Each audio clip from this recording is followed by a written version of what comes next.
Alfonso Aguilar is the Executive Director of the Latino Partnership for Conservative Principles. Thank you for being with us. Libby, thank you for having me. It's a pleasure to be here. Where does the Hispanic community fit into the Republican Party? Well, you know, they're a natural constituency. They are inherently conservative. They're pro-life, pro-traditional marriage. They're very entrepreneurial. Hispanic businesses are growing 3 times as fast as the national average.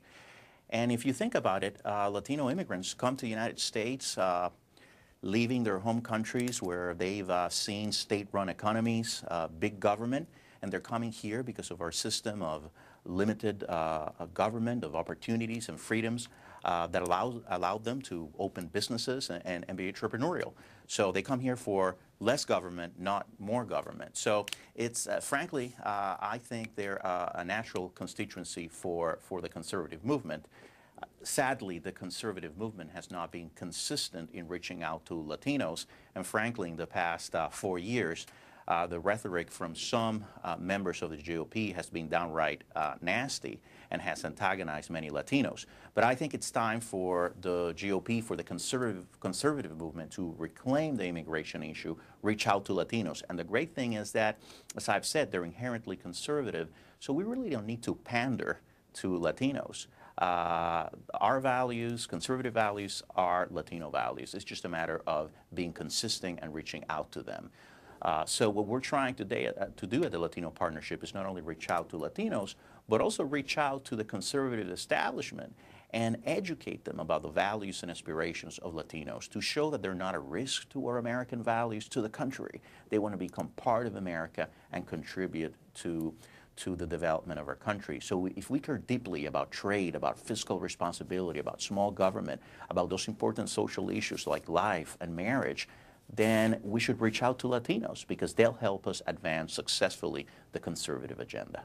You mentioned hearing messages from the Republican Party that didn't necessarily woo Latino voters. What were some of those messages and how do you want to see them change? Well, the whole debate on immigration has turned ugly. Certainly there are some members of the GOP, and we know them, you know, the Tom Tancredos of the world, that have used very offensive language, generalizing about undocumented immigrants, you know, saying that they're all criminals or rhetoric of that nature. I think we have to tone down that rhetoric and recognize that the immense majority of undocumented immigrants are hardworking people, good and honest people that our economy needs. And frankly, we also need to step forward and propose an immigration plan that is consistent with the principles that Ronald Reagan stood for. Ronald Reagan believed in the free market, and immigration is a component of the free market. So I think that we have to go beyond just saying, we exclusively need enforcement, to say we need enforcement, but we also need to facilitate the flow of immigrants, legal flow of immigrants through the border, because our economy needs foreign workforce. So we need a demand-based guest worker program. We are the party of the free market. We should be the ones proposing that solution. Right now, Barack Obama has been saying that he is for immigration reform, but notice he never talks about a guest worker program because he's tied to the unions, and unions don't want to see more workers coming from Latin America. They're just proposing employer sanctions and a legalization program. That's not going to the root of the problem. So Republicans are the party of the free market. Let's go back to our principles and let's change this rhetoric and win back the Latino vote. Remember with President Bush, in 2004, he got 44% of the Latino vote, and in a state like Florida, he got over 55%. So clearly Latinos will respond well if we have a message that they can identify with. You mentioned President Reagan, and you wrote a piece for Politico back in May called "On Latinos, Listen to the Gipper." And you write that when you think about it, Latinos' values sound like conservative values. Reagan realized this better than anyone. Hispanics are conservative, he'd like to say. They just don't know it. He knew one reason they didn't was that Republicans had failed to knock on their doors and ask for their support. But he knew that the Latino community was a natural constituency for the Republican Party, and he sought to reach out to them to gain their trust and votes. And you point out some aspects that you say associate Latinos, the Latino community at large, with Republican values. You say that they are defined by faith and family. That's why a majority say abortion should be illegal and that marriage is between a man and a woman.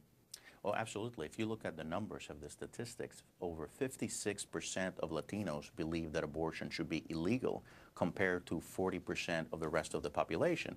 When it comes to traditional marriage, the number's about the same. 56 to 57% believe that marriage is between a man and a woman, compare again to about 40% of the non-Hispanic population. Again, I think Ronald Reagan understood this.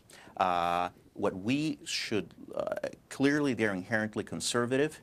Traditionally, they voted for the Democrats because the Democrats have knocked on their door. So it's a matter of achieving a proper alignment between the Latino community and the political movement. They are inherently conservative. They need to realize that, and we as conservatives need to reach out to them and make the case. Not only reach out to them and say, you know, vote Republican, but explain why. The Latino community is growing dramatically. They're the largest and fastest growing minority group in the country. They're almost 10% of the electorate. In some states like California, they're 20%, Texas, New Mexico, even higher. We need to reach out to them, but in a way that it's intelligent. We need an idea-driven outreach effort towards Latinos to explain to them why the conservative movement, it's a better fit for them.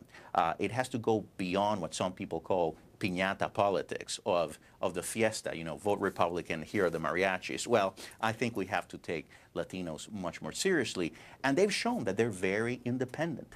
We've seen some candidates out there. We're very involved in California. We've just launched a $1 million campaign to support Carly Fiorina, encouraging Latinos to vote their values and support and vote for Carly Fiorina. Fiorina in the field polls is doing very well with Latinos. I mean, she's already getting in the polls 32 to 39% of the Latino vote, which goes to show that if you have a Republican candidate, a staunch conservative, but that is willing to reach out to Latinos, and it's open to common sense immigration, that they'll respond favorably. Story recently in Politico by Jessica Taylor. Groups target Latinos for Fiorina, and it talks about how your group is planning to spend 7 figures in California. Yes. To help Republican Senate candidate Carly Fiorina compete among Latino voters as she challenges Democratic Senator Barbara Boxer this fall. And it says that in addition to advertising plans, your group plans to hold meetings with Latino community and faith-based leaders as part of its outreach initiative in the hopes of boosting Fiorina's performance among Latino voters by 10%. Well, I mean, if you look at California and the Latino vote, contrary to what many people think, when you look at Prop 8, which was the proposition in California that that amended the Constitution to establish clearly that marriage is between a man and a woman, it passed because of 53% of the Latino vote compared to 48% of the white vote. So what we're trying to do in California is not only support Fiorina, who's a great conservative candidate, and who's good also on immigration, but we also want to send a message at the national level to the conservative movement that if we want to become a viable movement, not only win elections, because to us this is more than just winning elections. This is about advancing an agenda and advancing principles. If you want to advance the conservative cause, you need to reach out to Latinos. They're again, the largest minority, the fastest growing minority, and you cannot win elections and you cannot advance these issues without their support. The great thing, again, is that they're inherently conservative. Let's hear from Tammy, Democrats line in Charlotte, North Carolina.